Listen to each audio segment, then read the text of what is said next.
Salut à tous, c'est Planck de la chaîne, bienvenue sur cette vidéo qui aujourd'hui va parler de bonheur et de satisfaction. J'ai eu récemment une discussion à ce sujet-là où la plupart du temps j'ai constaté, et c'était ce que je partageais, que les gens attendaient d'être heureux, d'avoir du bonheur dans la vie. Or, vous me connaissez, si je ne peux pas dire que je suis pessimiste, je suis pas un énorme optimiste. Et je suis pas quelqu'un qui voit la vie comme une espèce de moment de joie. On peut reprendre ce que dit José Silva, la vie c'est pas une pause café. Et dans cette notion, l'échange que j'avais m'amenait à dire, à mon avis, notamment peut-être avec ma vision de l'accompagnement, c'est pas de chercher à ce que les partenaires, les clients, patients, etc., qui viennent en session soient heureux, vivent du bonheur, mais plutôt qu'ils puissent se satisfaire de différents éléments de leur quotidien, qui, bien sûr, va inclure des choses pas cool et des choses plus cool. Et réussir à se satisfaire, c'est admettre que ce n'est pas quelque chose qui nous apportera une satisfaction par son existence même, c'est-à-dire ce qu'on pourrait assimiler au bonheur. Le bonheur, c'est comme si c'était un état qui devait arriver parce que les conditions sont là. Mais le principe qui, pour moi, est la satisfaction, c'est-à-dire une dynamique proactive.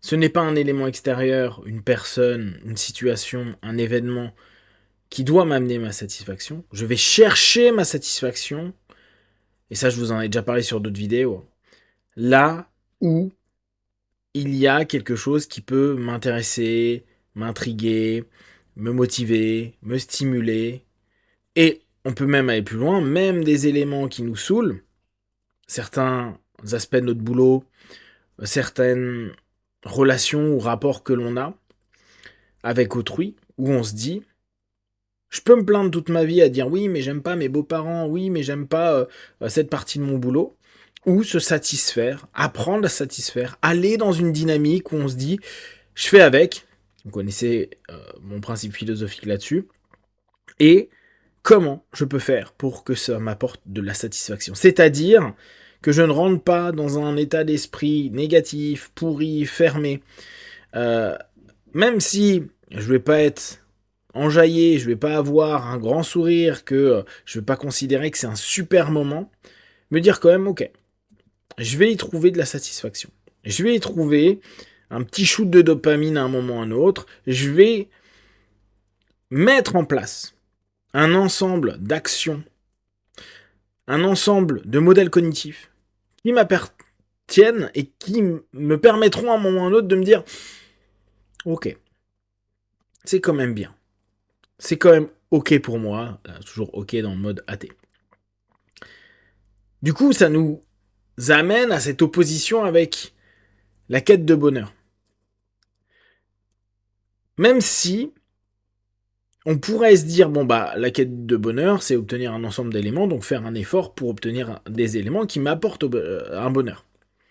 Seulement, et là je prends complètement en compte le fait que je sois biaisé par les sessions que j'ai au quotidien, j'ai souvent l'impression qu'il y a une plainte de ce que la vie, les autres, la société, les systèmes imposent et donc ne permet pas, ne donne pas l'opportunité à du bonheur. C'est tout le rapport de l'environnement, si on reprenait un petit peu la pyramide de Diels, et dire, bah, tu vas pas pouvoir changer ton environnement, mon pote. Donc, il va falloir que toi, tu te changes. Que tu mettes en place un ensemble d'éléments, mais n'attends pas que l'environnement slash une personne, une rencontre, une formation, un apprentissage, un boulot, de l'argent, qui peuvent y contribuer, hein. Je suis pas en train de dire que ça n'y contribue pas du tout, mais vont automatiquement t'amener de la satisfaction, et que le bonheur que tu vas avoir peut-être parce qu'il t'apporte quelque chose à ce moment-là, élément externe, parfois plus passif, parfois trop attendu, va être transitoire. Et on le voit bien, les personnes qui ont un bonheur sont souvent dans des bonheurs éphémères. Pourquoi ? Parce que l'habituation. Je m'habitue à avoir de l'argent. à pouvoir voyager, à avoir une relation qui est cool, à l'autre, à mon boulot, à la reconnaissance, etc. Comme si cet élément-là était une forme d'usine qui me nourrissait, qui m'apportait mon bonheur. Et c'est justement parce que ma vie, nos vies, sont orientées vers cette externalisation que, pour moi, le bonheur est une illusion. Le bonheur peut être un instant, peut être un moment, peut apporter un pic, mais il sera transitoire. Alors attention, hein, ça ne veut pas dire que ça va durer 17 minutes et 12 secondes. Hein. Ça peut durer des semaines, des mois, peut-être des années. Mais admettons, un des éléments s'en va. Allez, le boulot, la relation, l'argent, la reconnaissance. Bah là, il y a quoi?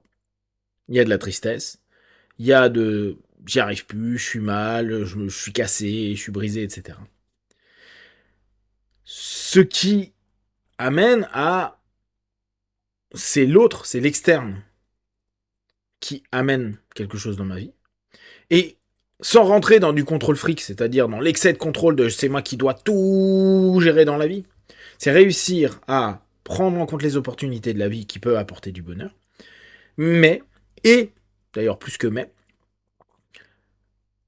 avoir la compétence et la capacité de se dire, ok, dans chaque situation, même les moins confortables, globalement les plus chiantes, est-ce que je suis capable de trouver quelque chose qui peut me satisfaire? Est-ce que pendant les périodes dark, sombres, j'ai perdu ce qui m'amenait du bonheur? Je suis capable de me satisfaire de quelque chose. Je reprends régulièrement cette notion-là. Est-ce que ce café le matin, le fait de pouvoir apprécier un soleil qui se lève, est-ce que le fait de pouvoir avoir un corps qui fonctionne correctement, est-ce que le fait de partager quelques instants avec des personnes que vous croisez, est-ce que ça, dans votre période toute pourrie, dans votre période où l'extérieur ne vous nourrit plus, ne vous apporte plus ce bonheur, est-ce que vous pouvez vous en satisfaire? Et il n'y a pas une variable énorme. C'est pas un truc waouh. On n'est pas dans cet effet-là. Cet effet de extraordinaire. On est dans c'est bien, c'est ok, ça me satisfait. Je peux pas dire que je suis joyeux. Je peux pas dire que je suis dans le bonheur. Je peux même pas dire que je suis heureux. Mais ça me nourrit. Ça m'apporte ce qu'il faut. Je suis pas en sous-nutrition. Je suis pas dans le malheur. Je suis pas dans la destruction. Je suis pas dans quelque chose qui me casse, qui me brise. Je suis dans quelque chose qui peut-être est comme un aliment qui me fait pas plus plaisir que ça, mais qui va me donner tous les nutriments. Psychiques, physiques, émotionnels, intellectuels, spirituels, qui fait que c'est ok, que je peux passer cette journée et que je vais pas être brisé. Et que, même si c'est une période difficile, j'aurai des petits moments à me dire c'est cool, c'est bien. Mais c'est un effort que je vais devoir fournir. Et c'est pas un effort de trouver quelque chose ou quelqu'un qui va s'occuper de mon bonheur, ou qui va créer un bonheur, qui, du coup, sera éphémère, mais une production personnelle de se dire je dois chercher à me satisfaire. À être capable de me dire ça me suffit. Avec ça, j'ai ma journée. Et attention, se satisfaire, comme je vous dis, c'est peut-être se lever de soleil. C'est peut-être l'éclaircie quand il vient de pleuvoir. C'est peut-être sortir à un moment où vous allez respirer après une journée de boulot qui était compliquée. Et c'est peut-être une marche de 5 minutes, un sourire d'un gamin, un café pris ou juste un, un bon coup de rire quand vous êtes en train de regarder une vidéo sur Internet. Se satisfaire. Du coup, et pour conclure, est-ce que le but de la vie, c'est le bonheur? Pour moi, non, mais la question se pose pour vous. Est-ce que c'est votre objectif? Et est-ce que vous êtes capable de faire vivre un bonheur en perpétuel? Et où se place pour vous la satisfaction dans votre rapport au bonheur, qui est certainement ou peut-être très différent du mien. Si vous avez des questions, des remarques, n'hésitez pas. Et comme d'habitude, de tout ce que je propose, ne prenez que ce qui est bon et juste pour vous tester, observer, analyser et conclure. Be one. Ciao.